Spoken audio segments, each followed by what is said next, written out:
Come a wee bit closer so I can see you. That's better. I'm George Fulford.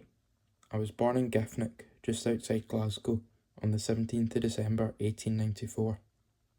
My father, Frederick, was a gardener who had come up from England and met my mother, Georgina. Yes, that's right. I am a boy who is named after his mother.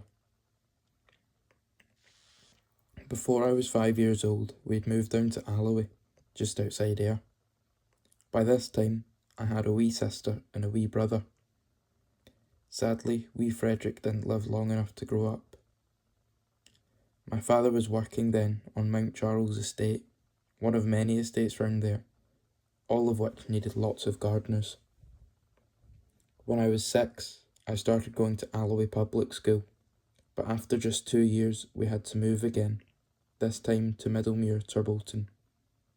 That was the nature of my father's job. He always had to be ready to move on. When I left school, I got a job as an apprentice engineer, but of course the war intervened. I went through to Edinburgh and joined the Argyll and Southern Highlanders, D Company. Training took some time, so we didn't land in France at Le Havre until June 1916. The big push, as they called it, was just about to start. As you probably know, the Battle of the Somme began on July 1st, 1916, but it was made up of lots of battles and skirmishes, covering several months. Needless to say, lots of my friends and colleagues were wounded or worse. On one occasion, one of my officers was wounded right beside me.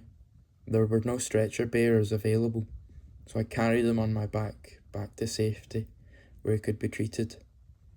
That officer wrote a letter to my captain telling him what I had done, and later my parents were also told.